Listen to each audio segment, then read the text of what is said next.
Imagine waking up tomorrow with total control over every word you speak, every emotion you experience, every dollar you spend, and every thought that passes through your mind.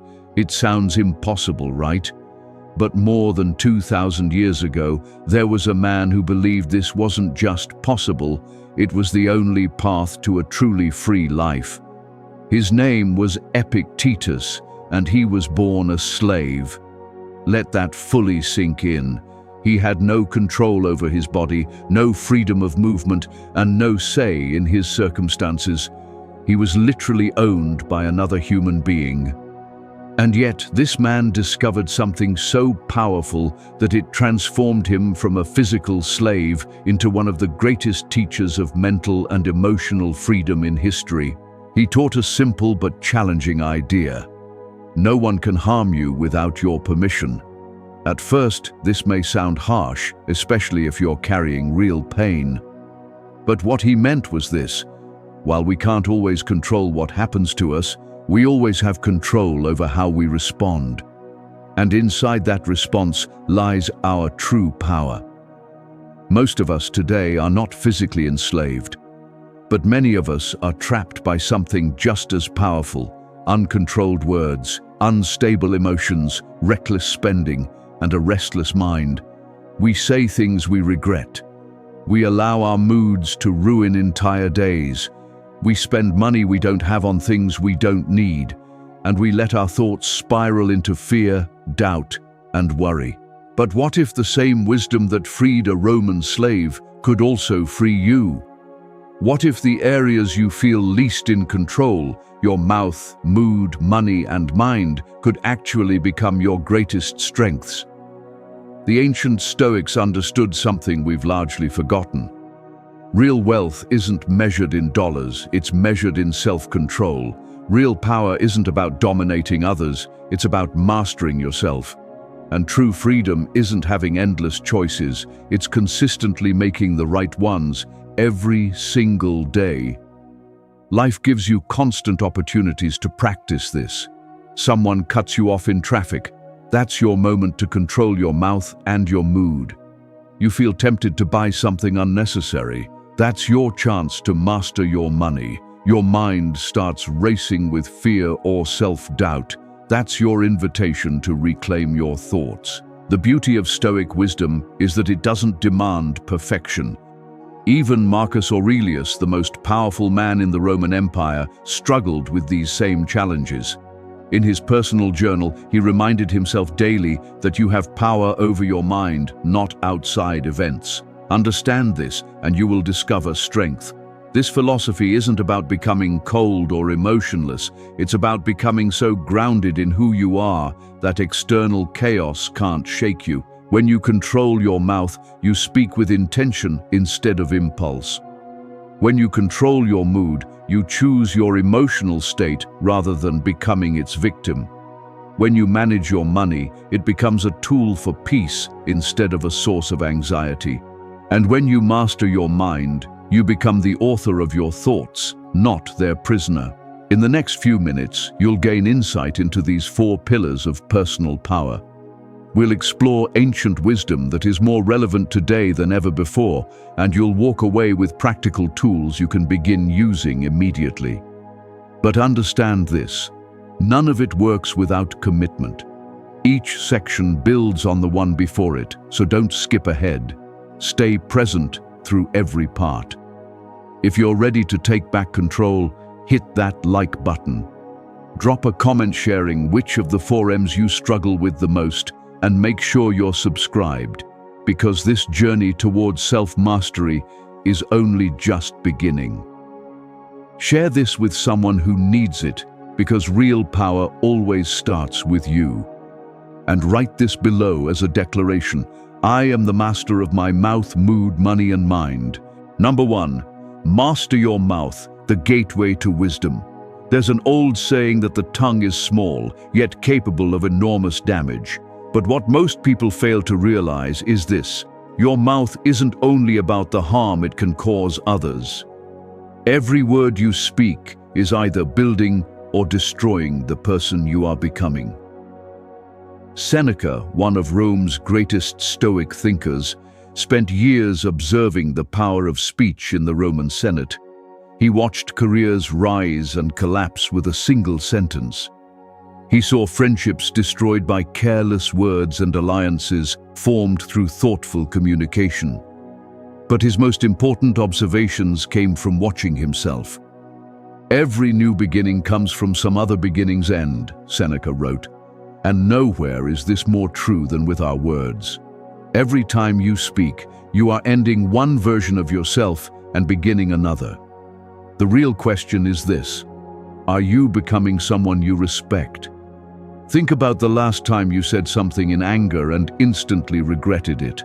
In that moment, you felt the power of uncontrolled speech. Your words escaped before your wisdom could catch them. Now imagine reclaiming that power. Imagine choosing every word instead of simply releasing it." The Stoics practiced something simple but profound: the pause before speaking. Especially in emotional moments, they would stop and ask themselves three questions. Is it true? Is it helpful? Is it kind? If the answer to any one of these was no, they chose silence. But mastering your mouth isn't only about holding back negative words.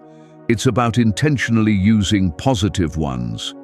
When you give a genuine compliment, you're not just lifting someone else, you're training your own mind to notice good. When you speak encouragement, you program yourself to look for opportunity instead of limitation. Marcus Aurelius once wrote, "Be like the rocky headland on which the waves continually break. It stands firm, and the raging waters around it fall calm." Controlled speech can make you that steady presence for others. In a world driven by reaction, thoughtful words become a rare source of strength. Here's a practice that can transform your relationships immediately. For the next 7 days, before speaking in any emotionally charged situation, take 3 deep breaths. On the first, recognize what you're feeling. On the second, consider what the other person may be feeling. On the third, choose words that serve the highest good of everyone involved. The powerful thing about mastering your mouth is the feedback loop it creates. When you speak with intention, people respond differently.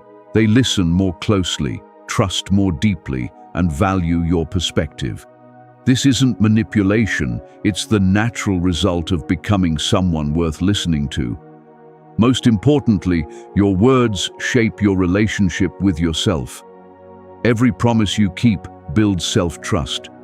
Every kind word you speak inwardly reshapes your self-image. Every time you refuse to gossip or complain, you redirect your mental energy toward what you can control. Your words don't just express your thoughts, they shape them. When you consistently speak with gratitude, clarity, and purpose, your mind begins to think in those same patterns automatically. You become what you repeatedly say. The mouth is the gateway between your inner world and the outer world. Master this gateway, and you master the flow of energy in both directions. Affirm this below and make it your daily reminder. I speak with power. Not number 2, master your mood, the inner weather system. Imagine waking up every morning and someone else deciding the emotional climate inside your mind. Some days they choose raging storms of anger. Other days, heavy fog filled with sadness. And once in a while, if you're lucky, a bit of sunshine called happiness. This is how most people live their emotional lives, completely at the mercy of external circumstances. But here's what changes everything, and what the Stoics understood more than 2,000 years ago. You are not a victim of your emotions. You are the one who creates them.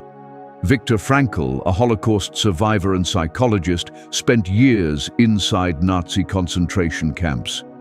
In conditions beyond imagination, he discovered a truth that perfectly echoes ancient Stoic wisdom. Between stimulus and response, there is a space. Inside that space lives your power to choose your response. And within your response lies growth and freedom. Think about that space right now as you listen. It exists inside you. Between every trigger and your emotional reaction, there is a moment, sometimes only a fraction of a second, where you hold complete power to decide. The Stoics called this the discipline of desire. It isn't about wanting less. It's about wanting what you already have, accepting what you cannot change, and putting focused effort into what you can control. When you master this, your mood becomes like a finely tuned instrument you can play instead of a violent storm that controls you. Here's a truth that may surprise you. Your emotions are not facts. They are interpretations. When someone doesn't respond to your message immediately, the situation itself is neutral. Your mind creates a story that they're ignoring you, upset with you, or don't care. But what if you chose a different story? What if they're busy, their phone died, or they're preparing something meaningful for you? Marcus Aurelius practiced this daily. He reminded himself that he had power over his mind, not outside events, and that understanding this was the source of strength. Each morning he prepared himself for challenges, difficult people, and unexpected obstacles, not with dread, but with readiness. He saw these moments as training grounds for emotional mastery. Try this exercise right now. Think of something that has been bothering you recently. Ask yourself, what story am I telling myself about this situation? Then ask, what is another possible interpretation? Finally, which interpretation serves my highest good? The shift happens when you realize you've been the author of your emotional experience all along. You just didn't know you were writing the story. Mood mastery isn't about fake positivity or pretending everything is fine. It's about choosing responses that strengthen you rather than drain you. When anger arises, instead of suppressing it or letting it explode, you can channel it into constructive action. When sadness appears, instead of drowning in it, you can let it deepen your compassion and connection to others. The Stoics practiced something called evening reflection. Every night, they reviewed their day and asked themselves simple questions. What emotions did I experience today? Which emotions served me? Which ones controlled me? And how can I respond better tomorrow? When you begin mastering your mood, something powerful happens. You stop fearing your emotions because you trust your ability to handle them. You stop avoiding difficult situations because you know you can navigate them calmly. You become the steady center in other people's storms, which makes you invaluable in relationships and in work. Remember this, every emotion you feel is information, not instruction.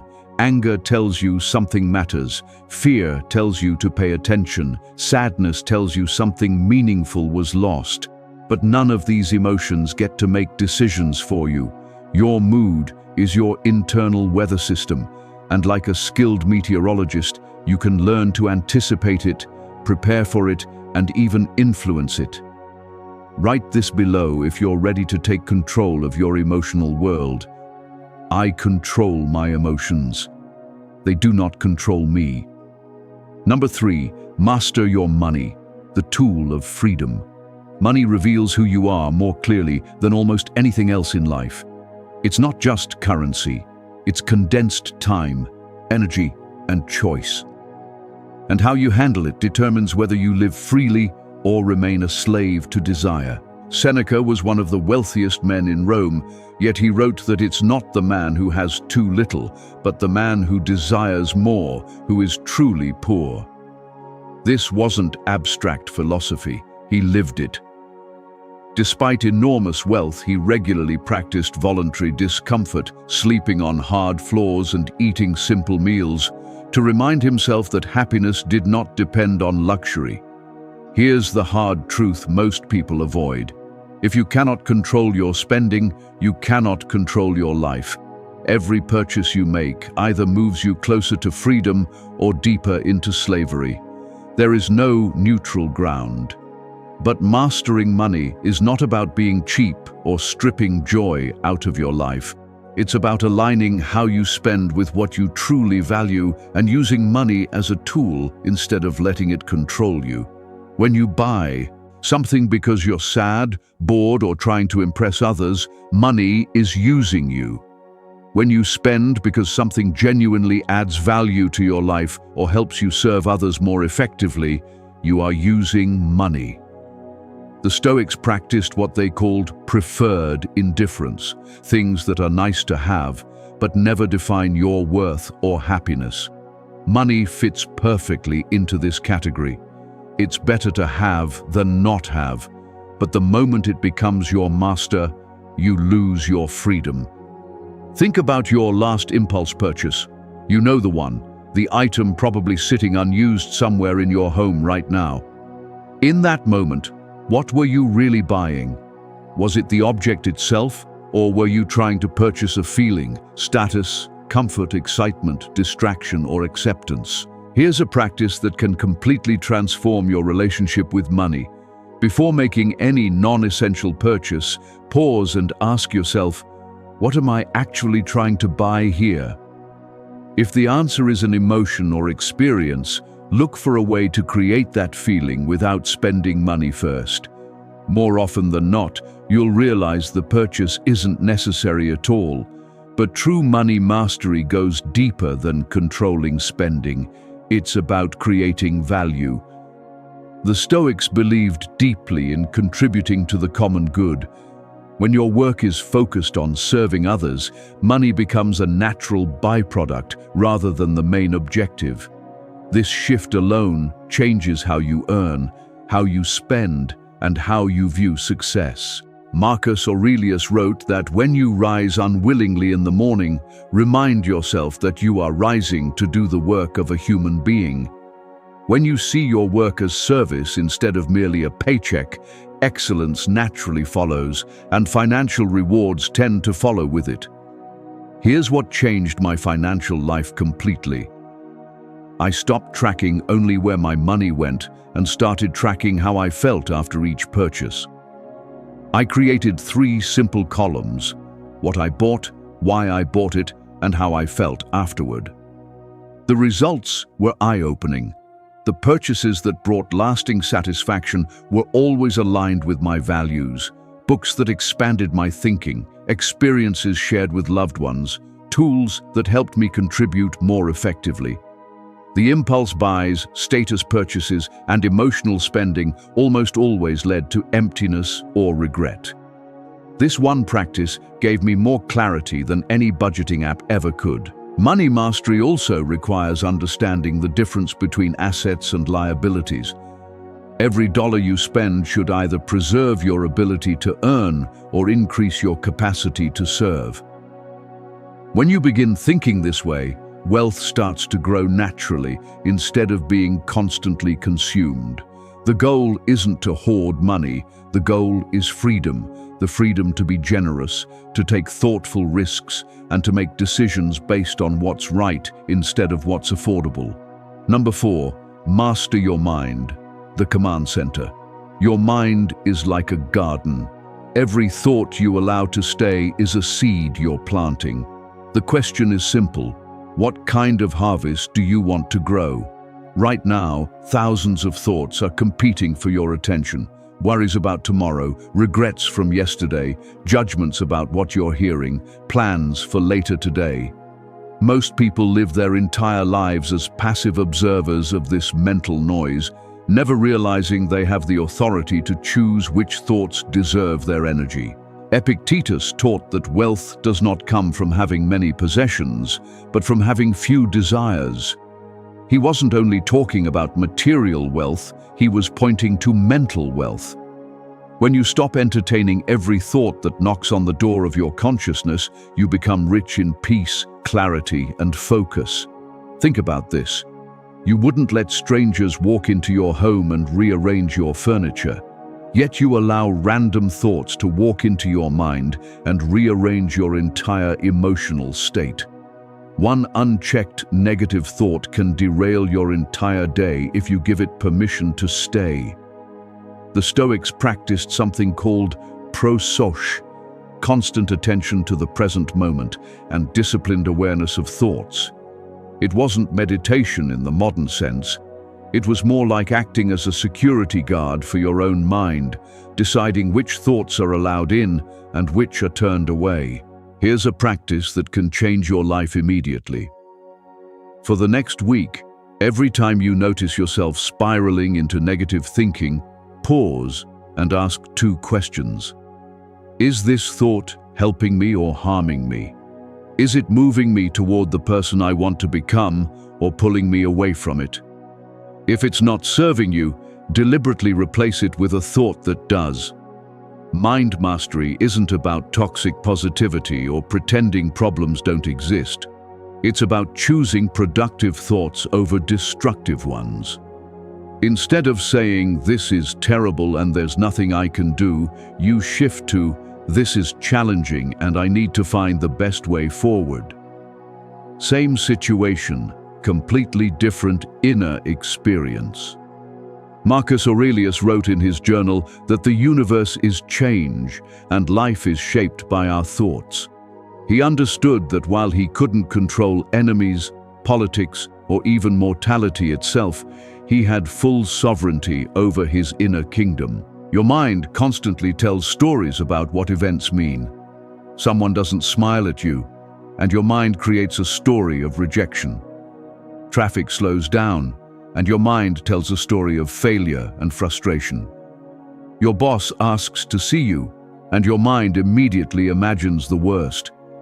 But here's the power. You can rewrite these stories in real time.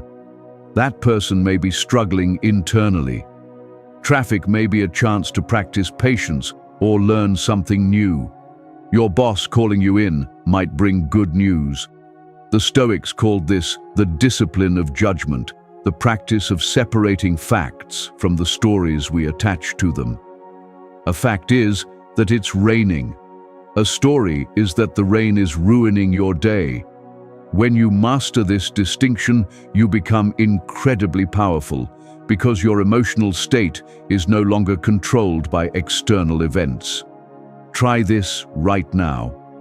Think about something that has been stressing you recently.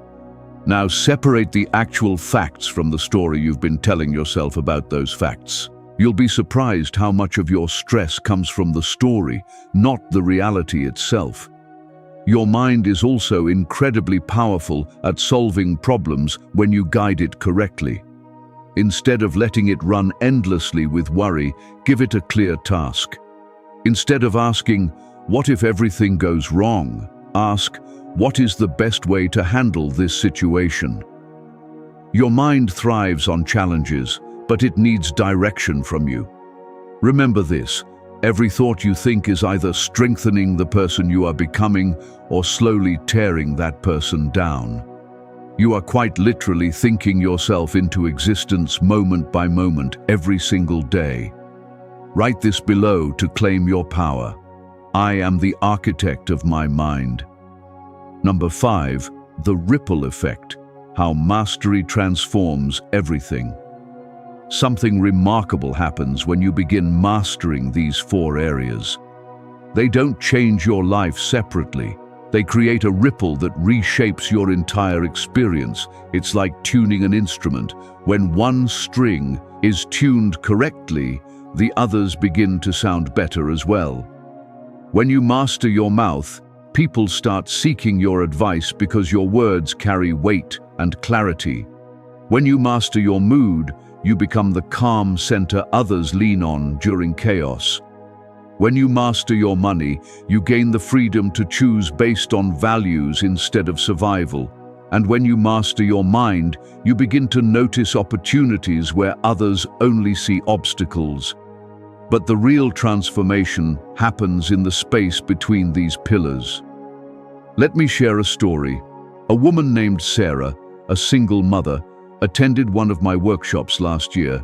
She arrived overwhelmed, buried in debt, snapping at her children, constantly anxious about the future, and trapped in negative thought loops that kept her awake at night.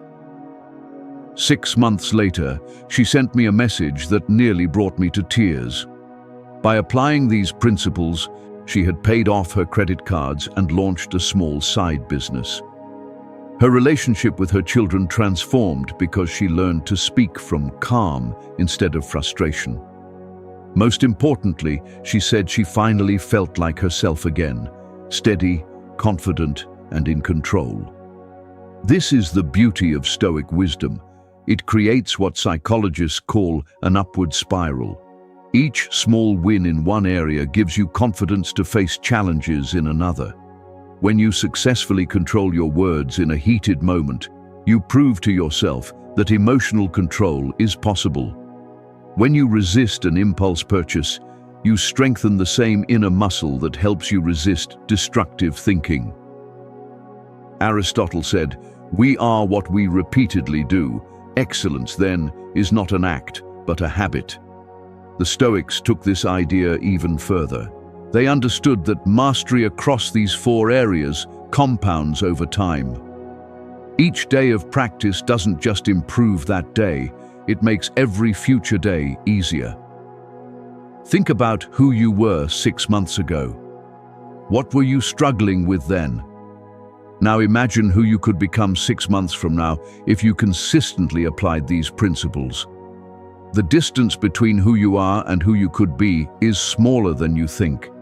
It's simply a chain of small daily choices. Here's something important to understand. You don't need to master all 4 areas at once. Trying to do that usually leads to frustration and quitting. Instead, choose the area that resonates most with you right now and focus on it for the next 30 days. Let mastery in that one area naturally influence the others. The Stoics believed in something called sympathia, the interconnectedness of all things. Your inner discipline doesn't just help you, it affects everyone around you. When your speech becomes more controlled, conflict in your relationships decreases. When your emotions become steadier, your home becomes more peaceful. When you handle money wisely, you model responsibility for your children. When your thoughts become disciplined, you become a source of solutions instead of problems. Perhaps the most powerful ripple effect is how mastery changes your relationship with difficulty itself. Challenges stop feeling like attacks and start feeling like training. Every difficult conversation becomes practice for controlling your mouth. Every stressful moment becomes training for mood mastery. Every financial decision becomes an opportunity to build wisdom. Every worry becomes a chance to redirect your mental energy. This shift from victim to practitioner changes everything about how you experience life. Comment below if you're ready to turn every challenge into strength. Every challenge is my chance to grow stronger. We began this journey with Epictetus, a man who moved from physical slavery to becoming a teacher of inner freedom. His power didn't come from changing his circumstances. It came from mastering himself within them. Today you stand at the same choice he made over 2,000 years ago. You now understand that true freedom isn't about having unlimited options. It's about consistently choosing what is right. You've learned that your mouth, mood, money, and mind are not separate parts of life. They are interconnected pillars that either support your growth or quietly work against it. But here's what matters most. This isn't about becoming perfect. It's about becoming intentional. Every time you pause before speaking, you are practicing mastery of your mouth. Every time you consciously choose how to respond to a difficult emotion, you are strengthening mood mastery. Every time you align your spending with your values, you are building wisdom around money. And every time you interrupt a negative thought and redirect it, you are reinforcing sovereignty over your mind. The ancient Stoics lived through wars, plagues, political chaos, and personal loss. Their lives were not easy, but they possessed something greater than comfort. They had unshakable inner strength that came from mastering these 4 foundational areas. That same strength is available to you today. Real transformation begins with a single decision, the decision to take responsibility for your inner world, not because life is fair, because it isn't. Not because the path is easy, because it won't be, but because you deserve to live as the author of your own experience, not as a victim of circumstances. 6 months from now, you will either be the same person carrying the same struggles, or you will be someone who has learned to move through life with clarity, intention, and inner strength. The choice belongs entirely to you, and the moment to make it is now. Remember the words of Epictetus: "No one can harm you without your permission." Today, you take that permission back. Today, you step away from reaction and move toward response, from chaos to control, from inner slavery to inner freedom. The 4 pillars of mastery are ready for you. Your future self is depending on this moment. Take the first step. Begin today. Begin now. If this message resonated with you, hit the like button and share it with someone who needs to hear it. Drop your commitment in the comments and subscribe for more wisdom that strengthens the mind and steadies the soul.